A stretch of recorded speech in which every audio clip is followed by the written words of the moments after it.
So I'd seen stuff online about the Homestuck pilot, and what most people said is that it was an extremely messy show that was doomed to fail.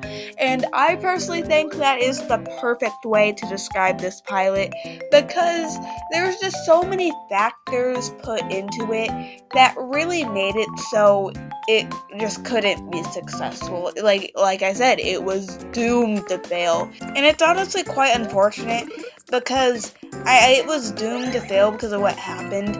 I think it could have been avoided, and it was really sad to see this pilot fail.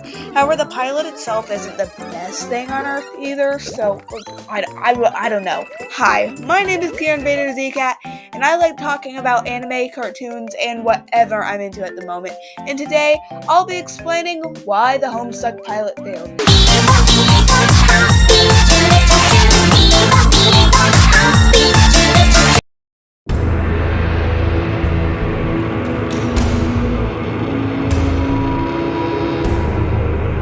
So, the Homestuck pilot was made by a company called Spindleroo, which is a company that was founded by...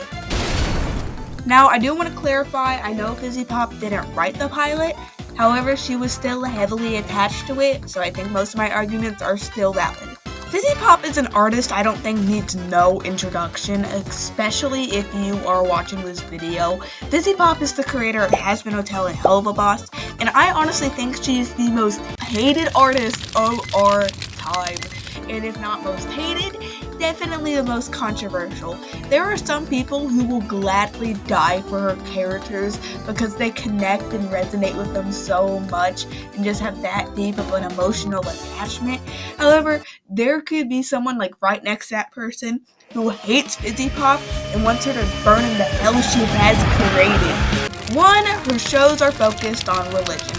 Religion itself is a very complicated thing, or not complicated and very controversial. A lot of people like to disagree over it, obviously, and Vivziepop focusing her shows on religion, no matter what, despite the other reasons, no matter what, she was gonna be hated. Another reason she gets a lot of hate is because she's female and LGBTQ, which any female artist who makes LGBTQ stuff is going to be hated. However, a lot of people have really valid criticisms for her, and the second reason she's really hated is that she's not good at writing. I mean, have your opinions, but she's not good. She just really isn't good. Her stories are interesting, but they kind of get shifted to the side and forgotten by a ton of people because of the way she writes comedy is so absolutely awful. She basically makes her characters cuss and expects the audience to think that is utterly hilarious, when no, it is honestly just nothing but annoying. It's not like Has Been Hotel never makes me laugh, but the comedy's not the reason I watch it. I watch Has Been Hotel for the animation and music. And not only do the characters just non-stop cuss, but the cuss word is always the loudest thing, or it has emphasis, which you can definitely tell if you go back and listen to a ton of the songs. That back still he almost beat you that time. You. Your hell's been better since he split. Where's he been? Who gives it? It's really annoying, it's not funny, and it puts a lot of people off. And the third reason Vivziepop is probably so hated is because some people think she's a bad person. Honestly, I don't even want to talk about this because criticizing Vivziepop means that you're gonna get a ton of people in your comment section being like, "Oh, but you just can't understand her amazing genius." And that's already going to be annoying, and if I just go into the reasons people think she's just a bad person, there's going to be an internet war. Go form your own opinion about what you think of Vivziepop. Go do research on your own, because I don't want to talk about it. Yeah, the reason I bring all of this up is because anything Vivziepop touches is going to be extremely controversial, mainly just because she has an awful reputation. So when people are scrolling through YouTube and see that Homestuck pilot is uploaded by Vivziepop, the artist who probably either offended them or annoyed them, people aren't necessarily gonna click on that video.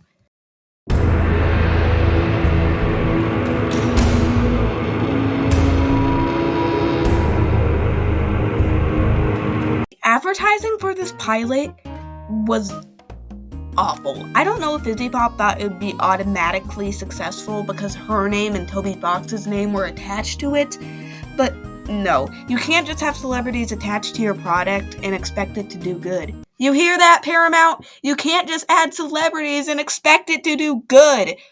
The coolest Smurf in the whole village. So basically, the only advertising for the Homestuck pilot we got was the trailer, which didn't have a release date, which release dates are kind of important because people want to know when to expect something. No one knew when to put the release of Homestuck on their calendar, so nobody, they turned a blind eye and was like, oh cool, Homestuck, and then forgot about it because it didn't have a day to look forward to. And also, indie animation takes a while, so I bet there were some people who assumed that because there wasn't a release date, it was going to be far in the future instead of 2 months. I wonder if they didn't have a release date because they didn't even know. Dude, we could have worked something out.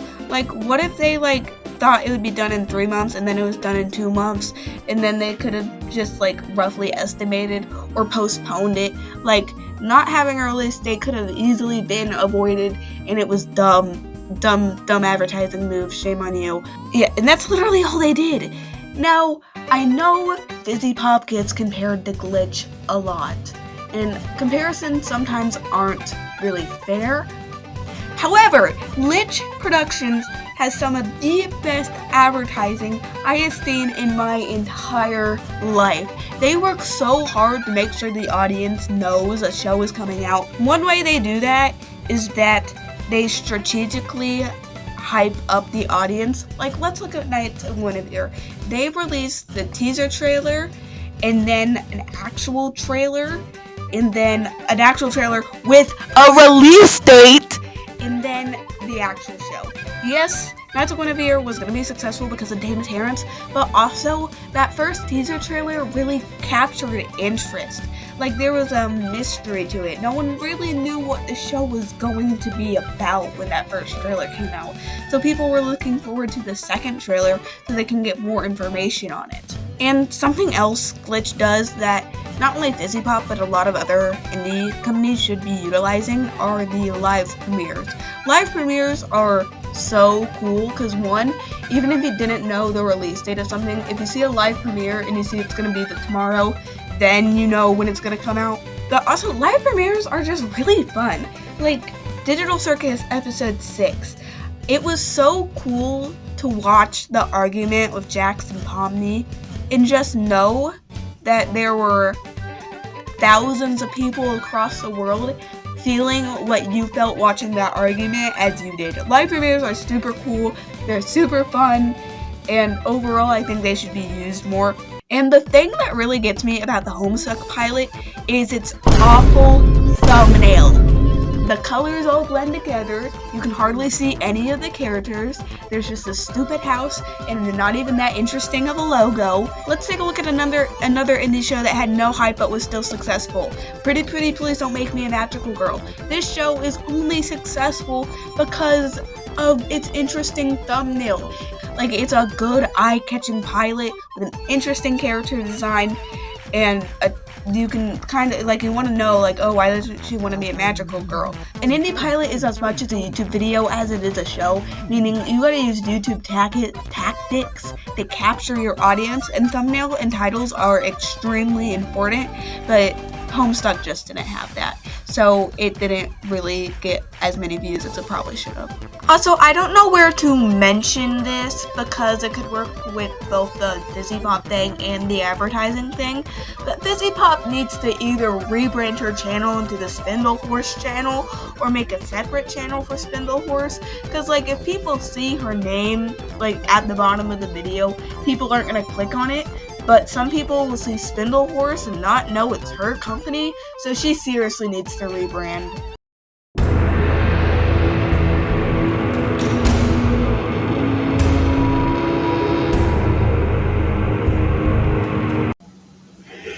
Stop cussing! Please! Stop! Enough swear words!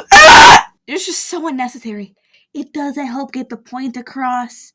It's annoying, it makes everything harder to understand, because when you're going F, F, F, F, F, F, F, F, F, F, remember this S, when you can just say, dude, you're so forgettable, you have to remember this stuff. Like, it makes me mad. It makes me physically upset. Yeah, that just means the cursing was really upsetting and annoying, and I'd heard a lot of people complain about that online, and every single person is completely justified for that. Another thing I kept seeing people complain about online was the fact that the pilot was super confusing, and yeah, kind of. I was confused at first, but I was quickly able to pick up the fact that they were kind of living in a video game, if I'm correct. I have not read the original Homestuck comics, so correct me if I'm wrong. Yeah, but to me it seems like they're in a video game, they have an inventory. My favorite part of the pilot was the fight scene, but something that was really off-putting was the fact that it just kind of happened. They never explicitly explained why John's dad was bad and trying to hide the game from him. It just kind of was. The voice acting was really good. The voice actor of John was Toby Fox. Toby Fox is number one on the hero wall for me. I love Toby Fox and the content he makes. Undertale is my favorite video game of all time, and I have a ton of merch. I love Toby Fox. That was the only reason I was really looking forward to this pilot at all, and he did a really good job. Toby Fox was also in We Baby Bears, and he did a really good job with that. You just get nervous easily. And Toby also, voice acting isn't new to him. This isn't celebrity casting. I heard that he was the original voice of John somewhere. Now, I haven't read the comics, so I don't understand what that means, but guess he was. And I also heard he does a lot of the voices for Undertale, you're taking too long, and also Metaton's thing. Jade was probably my favorite character. She was just really cool, and she did really good. Dave's voice actor did good, but I want to throw him in a meat, not the voice actor, but the character, into a meat grinder, kind of. He was really annoying, and Rose, who is also my favorite character, because she's really cute and bubbly. And also, I recognized her voice, and I went to go search up who her voice actor is, and it was Regina! She has Regina's English voice actor! That's so funny! Yeah, so most of this pilot was just John trying to get the video game, and he was on a call with his friends. I mean, compared to other pilots, it wasn't, interesting necessarily to me, so I highly doubt it will get picked up. Hazbin Hotel got picked up by Amazon, but the views on Hazbin Hotel, I know it came out 5 years ago, and it has 100 million views, so that would be 20 million views by whenever Hazbin came out, and the year it did come out. My point is, I'm not making my point really well, but my point is, Vivziepop, in comparison, is a very successful person. Actually, she's been uploading clips of Hazbin Season 2 to her YouTube channel, and those have more views than this pilot. So, she's successful, and if a company sees that this successful person made an unsuccessful pilot, it's not gonna get picked up. It's possible that Spindle-Roo could just continue making episodes themselves. A big company definitely isn't gonna pick it up. It wasn't necessarily that interesting to me. It was just fine. It was pretty okay. It's not the idea of a kid being in a video game is it's cool, but it just wasn't super portrayed well, because it was a kid in a video game, but it just seemed like a kid on a phone call the whole time. I feel there are so many other interesting pilots that just have better concepts, and better concepts that were portrayed well. Now, of course, I haven't read the original Homestuck comics, so maybe I'm wrong about what I think the show's about, and I've heard that Homestuck fans don't even like it that much, and it's confusing. Yeah, so overall, it was a 4 out of 10. Fine, wasn't bad, wasn't good, it was just pretty decent, yeah. Now, there is one thing I do want to clarify about this pilot, and that's the fact that it's not kind of your typical indie pilot. Let's look at Glitch's pilots. Glitch pilots are usually first episodes to introduce the story, but this was more of a not sure what the word is. Like, have you guys seen pilots to popular cartoons like Steven Universe and how it's just to introduce the characters and kind of get a feel for the show? Yeah, that's what this was. This was basically an internal pilot uploaded to YouTube for people to see, and I don't think that works super well because the people don't know that, and now they're left confused. And it's written with being kind of an introduction in mind, but it wasn't advertised as an introduction. So that's leaving the audience just confused. And it's not like this type of pilot can't work on YouTube. I mean, look at Ramshackle. Ramshackle introduced the characters and stuff really well, and nobody was left confused at the end of Ramshackle. Everything was nice and clear. They tried to shove so much lore and stuff into the Homestuck pilot that it didn't really work. Like, it kept introducing things that didn't need to be introduced. Steven Universe pilot, let's go back to that. It didn't talk about the Diamonds or Gem Society or the rules of the gems, because the company didn't need to know that. It just really didn't focus on the stuff that was going to get into for the show. So we did not need to know about all of this random stuff in the Homestuck pilot. But those are just my thoughts on the Homestuck pilot. Tell me your thoughts in the comments below, and have you read the original Homestuck pilot? Because I want to hear what more Homestuck fans have to say.